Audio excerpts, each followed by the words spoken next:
प्रधानमंत्री नरेंद्र मोदी की Indonesia, Australia और न्यूजीलैंड की यात्रा वास्तव में भारत की एक्ट ईस्ट नीति और इंडो पैसिफिक रणनीति को जमीन पर उतारने के लिहाज से एक गेम चेंजर कदम है।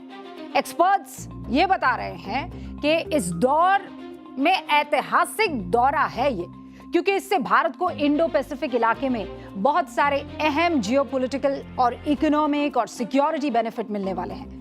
अगर एक तरीके से देखें तो इस दौर में पीएम मोदी सिर्फ कूटनीतिक रिश्ते नहीं बहाल कर रहे या मजबूत कर रहे हैं, बल्कि इंडो पैसिफिक में एक ऐसी सुरक्षित और वैकल्पिक सप्लाई चेन तैयार कर रहे हैं जो भविष्य में किसी भी सुपर पावर के एक तरफा दबदबे या दादागिरी को रोकने की काबिलियत रखता है। जाहिर है ये निशाना चीन की तरफ बड़ा सटीक है। ट्रंप अपने दूसरे कार्यकाल में एक बेहद कंफ्यूज्ड और कॉम्प्रोमाइज्ड प्रेसिडेंट के तौर पर याद किए जाएंगे। कई अमेरिकी एक्सपर्ट ऐसा मानते हैं, खासकर इन तस्वीरों को देखने के बाद तो और भी ज्यादा।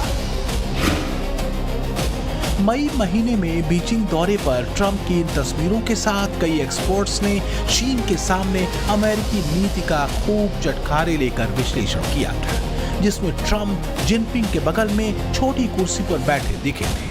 कुछ लोगों ने तो यहां तक कहा था कि ट्रंप को जानबूझकर कस्टमाइज्ड कुर्सी दी गई, यानी छोटी कुर्सी, ताकि मीडिया के सामने ट्रंप का कद जिनपिंग से कम दिखाया जाए।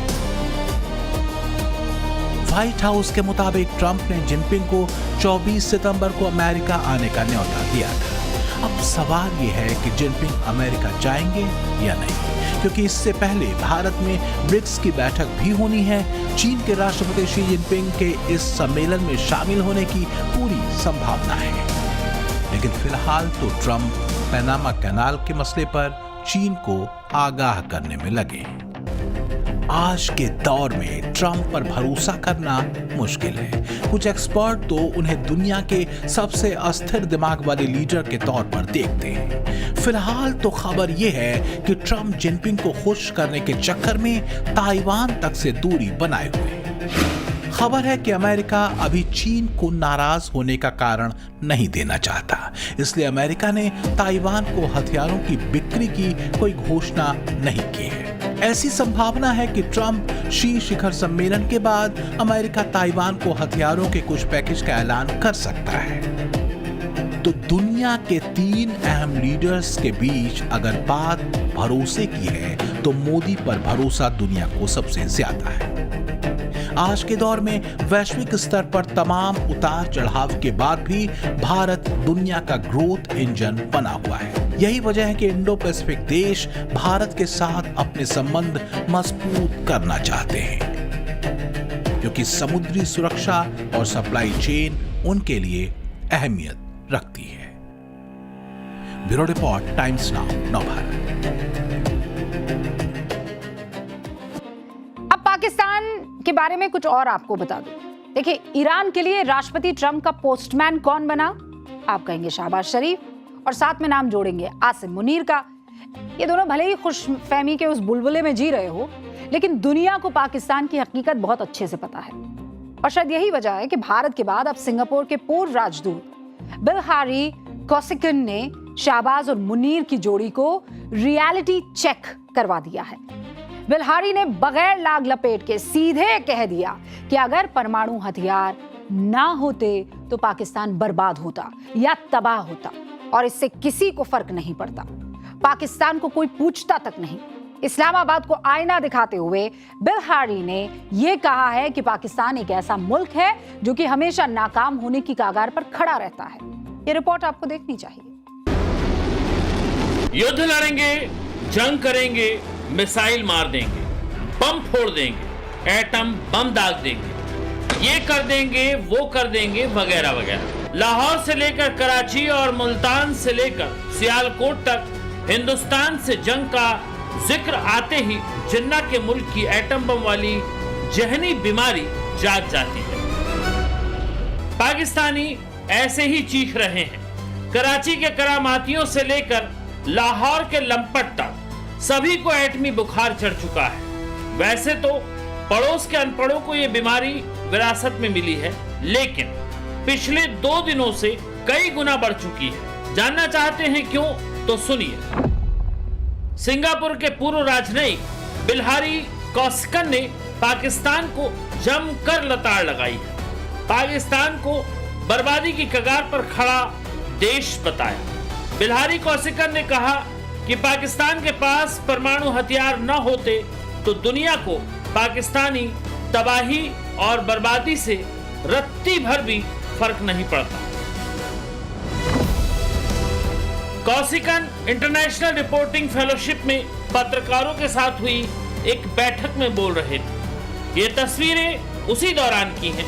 इन दोनों शख्स को गौर से देखिए। दोनों पाकिस्तानी पत्रकार हैं। आदत और फितरत के मुताबिक दोनों भारत के खिलाफ जहर उगल रहे थे, भारत के खिलाफ सवाल पूछ रहे थे। जवाब में सिंगापुर के पूर्व राजदूत ने जिन्ना के मुल्क की धज्जियां उड़ा दी। पाकिस्तान के लिए ये वो शब्द हैं जिन्हें जिन्ना के मुल्क की नस्लें याद रखेंगी। कौशिकन ने यह भी कहा कि उन्हें नहीं लगता कि अमेरिका पाकिस्तान पर पाबंदियां पूरी तरह हटा देगा। सिंगापुर के पूर्व राजदूत ने ऐसे वक्त में पाकिस्तान को उसकी औकात बताई है जब ईरान और अमेरिका के बीच पोस्टमैन बनकर आसिम मुनीर और शहबाज शरीफ खुशफहमी के बुलबुले में जी रहे थे। बिल्हारी कौशिकन सिंगापुर के एक प्रमुख पूर्व राजनयिक और विदेश मामलों के एक्सपर्ट हैं। 2010 से 2013 तक सिंगापुर के विदेश मंत्रालय के स्थायी सचिव रहे। 2018 तक एम्बेसडर एट लार्ज के रूप में अपनी सेवाएं दी। कौशिकन को वैश्विक कूटनीति पर उनके बेबाक विचारों के लिए जाना जाता है। कौशिकन ने पाकिस्तान को दहशतगर्दों का मुल्क और पाकिस्तान के एटमी हथियारों को दुनिया के लिए बेहद खतरनाक बताया और इसके बाद से ही पाकिस्तानी बिलबिलाए हुए। सिंगापुर के पूर्व राजदूत बिल्हारी कौशिकन के बयान के बाद पाकिस्तान में इसी तरह का मातम है। पाकिस्तानी माथा पीट रहे हैं, उस घड़ी को कोस रहे हैं जब कौशिकन से सवाल पूछने की हिम्मत कर दी पाकिस्तानी पत्रकार ने।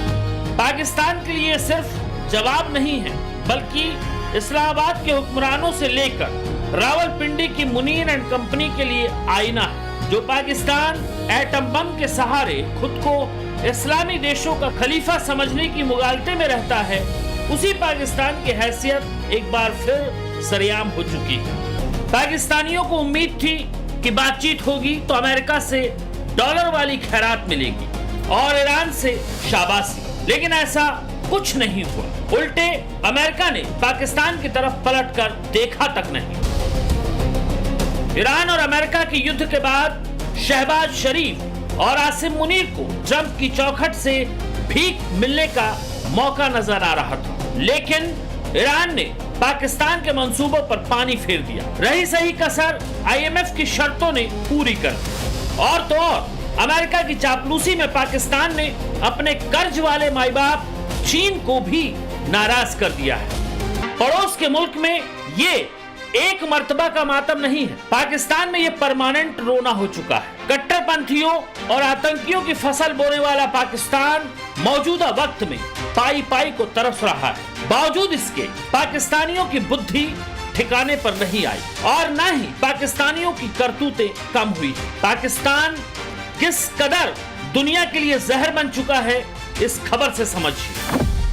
पाकिस्तान के लाहौर में 2 विदेशी महिलाओं के साथ कथित अपहरण और गैंगरेप की वारदात हुई। पीड़ित महिलाओं में एक नीदरलैंड और दूसरी वेनेजुएला की है। दोनों को 29 जून को अगवा कर गैंगरेप की वारदात अंजाम दी गई। पीड़ित महिलाओं में से एक के पिता का स्पेन से फोन आने के बाद पुलिस ने उसे बचाया। खास बात ये कि इनमें पाकिस्तान के उप प्रधानमंत्री इशाक डार का रिश्तेदार भी आरोपी है।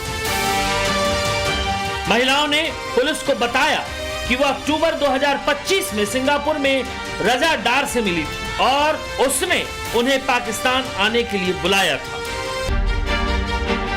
ये पहली बार नहीं जब पाकिस्तान में ऐसी वारदात हुई है।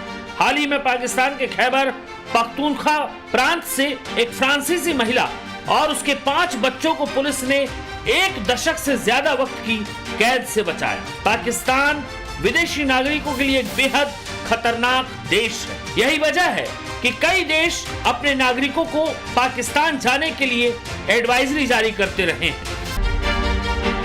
नफरत की तालीम और कट्टरपंथियों के बताए रास्ते पर चलते हुए पाकिस्तान बर्बादी की कगार पर पहुंच चुका है। असल में इस्लामाबाद की गद्दी पर बैठने वाले हर हुक्मरान से लेकर तानाशाहों ने पाकिस्तान की नस्लों को सिर्फ और सिर्फ नफरत सिखाई और वजूद में आने के 78 साल बाद भी पाकिस्तान उसी रास्ते पर लड़खड़ाता चला जा रहा है, पहले से ज्यादा गरीब और गुस्सैल। लिहाजा यकीन कर लीजिए, जिस पाप की गठरी को जिन्ना के सियासी वारिश करीब 8 दशक से ढोते आ रहे हैं, वही पाकिस्तान को खाक में मिलाने वाली है। और जो कुछ सिंगापुर के पूर्व राजदूत ने पाकिस्तान के बारे में कहा है, वो जिन्ना के मुल्क की 100% सच्चाई है। ब्यूरो रिपोर्ट, टाइम्स नाउ, नौ भारत। पाठशाला की एक्स्ट्रा क्लास में अब फख्र से हिंदुस्तान की इस बदलते दौर की कहानी को सुनने और दूसरों तक पहुंचाने का वक्त है। साल 2014 से पहले जब भी वैश्विक मंच पर रक्षा सौदों की बात होती थी तो भारत का नाम दुनिया के सबसे बड़े हथियार खरीदार के आयातक के रूप में होता था, यानी हम लोग ज्यादा चीजें लिया करते थे पहले नंबर पर। लेकिन बीते 12 सालों में तस्वीर बदली है और बहुत बदली है। आज डिफेंस सेक्टर में मेक इन इंडिया की ग्लोबल गूंज हर तरफ सुनाई पड़ रही है। भारत के ब्रह्मोस का डंका अब उन खाड़ी मुल्कों में बजने जा रहा है जो कभी अपनी सुरक्षा के लिए पाकिस्तान का मुंह ताकते थे। पाकिस्तान इससे बहुत बेचैन तो है। ईरान अमेरिका की जंग में ईरानी हमले का सबसे ज्यादा शिकार कौन हुआ? यूएई। उसने ब्रह्मोस और आकाश एयर डिफेंस सिस्टम को लेकर न सिर्फ अपनी दिलचस्पी दिखाई है, बल्कि भारत के साथ उसकी जो ये डील है वो ऑलमोस्ट तय मानी जा रही है।